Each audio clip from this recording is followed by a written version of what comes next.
காணாமலாக்கப்பட்ட மனித உரிமைகள் செயற்பாட்டாளர்களான லலித் வீரராஜ் மற்றும் குகன் முருகானந்தன் தொடர்பில் அவர்களுடைய உறவினர்களால் யாழ்ப்பாணம் நீதவான் நீதிமன்றத்தில் தாக்கல் செய்யப்பட்டுள்ள ஆட்கொணர்வு மனு தொடர்பிலான வழக்கில் சாட்சியம் அளிக்க தயார் என முன்னாள் ஜனாதிபதி கோட்டாபய ராஜபக்ச சட்டத்தரணிகளூடாக உயர் நீதிமன்றத்துக்கு இன்று அறிவித்தார்.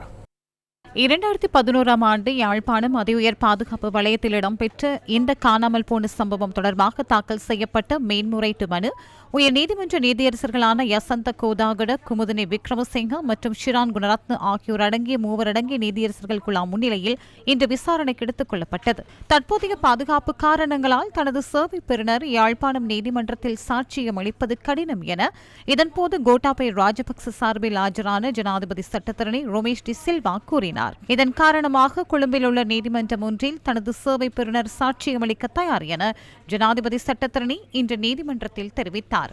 யாழ்ப்பாண நீதவான் நீதிமன்றத்தில் இந்த வழக்கு விசாரிக்கப்படுவதால் இன்றிலிருந்து 4 வாரங்களுக்குள் கோரிக்கையை குறித்த நீதிமன்றத்தில் சமர்ப்பித்து பொருத்தமான உத்தரவுகளை பெற்றுக் கொள்ளுமாறு மூவரடங்கிய உயர் நீதிமன்ற நீதியரசர்கள் குழாம் ஜனாதிபதி சட்டத்தரணி ரோமேஷ் டி சில்வாவுக்கு அறிவித்தது. 2011ஆம் ஆண்டு டிசம்பர் மாதம் 9ஆம் திகதி யாழ்ப்பாணத்தில் லலித் வீரராஜ் மற்றும் குகன் முருகானந்தன் ஆகியோர் காணாமல் போன சம்பவம் தொடர்பில் அவர்களது உறவினர்களால் தாக்கல் செய்யப்பட்ட வழக்கு தொடர்பாக சாட்சியம் அளிக்க நீதிமன்றத்தில் ஆஜராகுமாறு 2019ஆம் ஆண்டு அவ்வேளையில் பாதுகாப்பு செயலாளராக செயற்பட்ட கோட்டாபய ராஜபக்சவுக்கு அறிவித்தல் விடுக்கப்பட்டது. பாதுகாப்பு காரணங்களால் தன்னால் யாழ்ப்பாணம் நீதிமன்றத்திற்கு சென்று சாட்சியம் அளிக்க முடியாது என கோட்டாபய ராஜபக்ச மேன்முறையீட்டு நீதிமன்றத்தில் மனு தாக்கல் செய்தார். மனுவை பரிசீலித்த மேன்முறையீட்டு நீதிமன்றம் சாட்சியம் அளிக்க யாழ்ப்பாணம் நீதவான் நீதிமன்றத்தில் ஆஜராகுமாறு கோட்டாபய ராஜபக்சவுக்கு விடுக்கப்பட்ட அறிவித்தலை செல்லுபடியற்றதாக்கி எழுத்தாணை பிறப்பித்தது. மேன்முறையீட்டு நீதிமன்றத்தின் தீர்ப்பை ரத்து செய்ய கோரி பின்னர் காணாமல் போனோரின் உறவினர்கள் உயர் நீதிமன்றத்தை நாடினர். உறவினர்களால் சமர்ப்பிக்கப்பட்ட மேன்முறையீட்டு மனுக்களின் விசாரணை இன்று முடிவடைந்தது. இன்னைக்கு லலித்குமார், குகன், முருகானந்தன் ஒன்று வழக்கு இருந்துச்சு. அந்த வழக்குக்கு நாங்கள்லாம் வந்தோம். அப்போ இன்னைக்கு இந்த கொழும்பு கோர்ட்டில் தீர்ப்பாக வச்சு அவர் கோட்டாபய ராஜபக்ச மாத்தியா யாழ்ப்பாணத்தில் வந்து சாக்கித்தாருன்ட்டு.